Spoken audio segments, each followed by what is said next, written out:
Michael Butterworth. I am the Director and Associate Professor of Communication Studies at Ohio University. Been there for 3 years. Share how you came to be involved with the International Association for Communication in Sport. So I was going to the summit, which is the annual conference now. It began going on a regular basis in 2008 when it was hosted at Clemson University. And by the time we got to 2010 in Cleveland, it was an every other year conference at that point. We decided as a group that we wanted to have an executive committee to try to start to plan the conference a little bit more in advance because it was getting bigger. So I was named as the executive director of the executive committee that formed in 2010. And then our committee made the decision that we wanted to formalize the organization because there was no actual academic organization. So we made the decision that we wanted to form a nonprofit academic organization, and then we went through the deliberations about what we should be called. So it was between 2010 and 2012 that we formed what is now called the International Association for Communication in Sport. What is your current level of involvement with the IACS?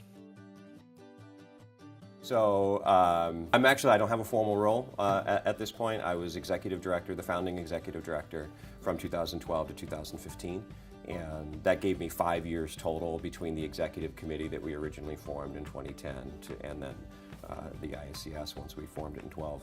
So I decided 5 years was a good amount of time. I also had taken my position at Ohio University in 2013 and discovered that I just couldn't give as much attention to the organization as it needed. And getting through those first few years was important to try to get things started, but then it was also good to have somebody else who could come in and craft a vision for the next step. So this is my first conference now without having any direct involvement. What do you see as the strengths and opportunities of this organization? So we have a lot of things that are excellent opportunities for us. Probably the thing that comes to mind most and what I hear from people in the organization the most is that unlike most of our academic organizations, which are really big, you can feel like you get sort of swallowed up. It can be intimidating to be there. This is a smaller, much more welcoming kind of community. And I think part of that is based on the fact that for a lot of the areas in communication media studies scholarship, sport is looked at as, oh, maybe that's something you should study, maybe it's not the most credible thing. So I'm a rhetorical scholar, and in the rhetorical studies field, there's not a lot of interest in sport. We usually focus on politics and public address and public affairs and things that others would argue are more substantial or important, which I think is a mistaken interpretation. But it creates the idea that for some, having an interest in sport is maybe not what they're supposed to do as scholars and as students. So this organization provides a place where everybody feels like, all right, we're in this together. And so there's a really strong sense of community that's part of it. So that's an absolute strength. I think also it is bringing people into scholarship that otherwise wouldn't have an interest in that. It allows us to talk about issues that we want to talk about, cultural, political, social issues that are important, that are sometimes challenging to reach people with. But sport, because it's so popular, it's so universal, is a way of being able to talk about those important issues. So we have a real opportunity there. And I think given how influential sport is in our culture and how mediated it is, it also is a way for us to be able to talk about new media technologies and social changes that come along with that. So lots of things that are opportunities there. And for me, the kind of work that I do, which is very politically motivated, to try to help people make connections between the sporting events that they see on television or in person that seem like they're just fun and games, that there are all kinds of things behind the scenes or commitments and ideologies that are at work.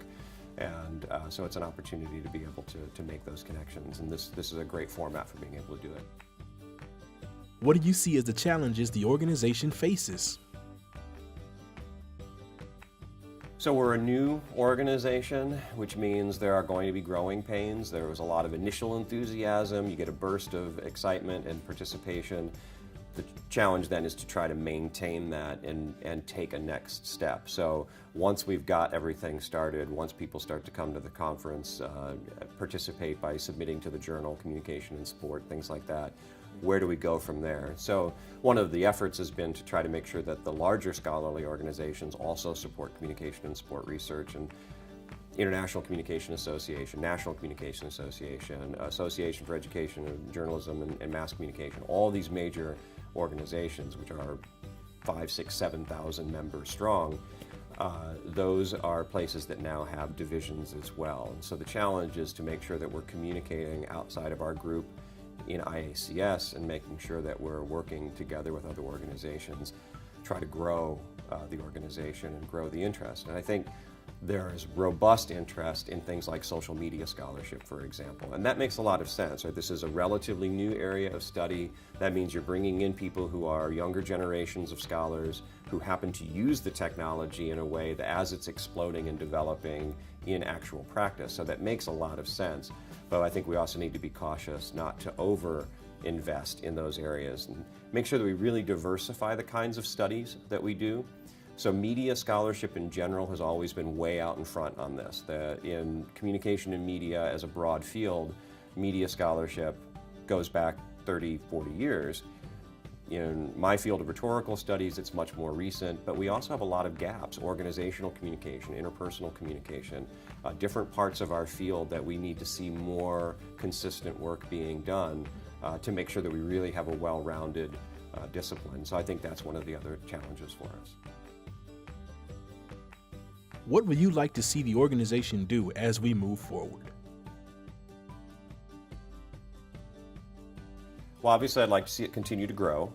And I think that has to be measured. You don't want to get too big too fast, because then that creates other kinds of problems. But I'd like to see the organization grow. It's great that we have an annual summit now so that we can continue to see each other and develop work and maintain some momentum. So that's excellent. Continue to see high quality work submitted to Communication in Sport, which the organization sponsors as a publication. I think it's really clear when we met 5 years ago, 6 years ago now, at the summit in Peoria, we had the conversation initially about whether or not our informal group should be turned into a formal organization. And when we made that decision, we talked explicitly about what the name of the organization should be. And we had multiple conversations then over teleconferences and things like that. And we made a conscious choice to name the organization the International Association for Communication in Sport, knowing that that was more of an aspiration than a current reflection. And so I think the main thing for what I'd like to see happen as we continue to move forward is that we become a truly international organization. So last I knew, and I don't know what the current membership numbers are, last I knew we had about 20% of the membership was from outside of the United States, which is very encouraging, but still means that we're heavily dominated by US-centered scholars. So I'd like to see the membership diversify in that respect. But that also probably means that we start to move the conference outside of the United States and be able to engage in some conversations in different parts of the world and really have those perspectives integrate so that it's not just a sort of passive interest. So I think that's something I really want to see happen. And I think we also have some opportunities to continue to collaborate with those larger organizations so that we can make sure that all of the kinds of research that is happening is something that we can present and value.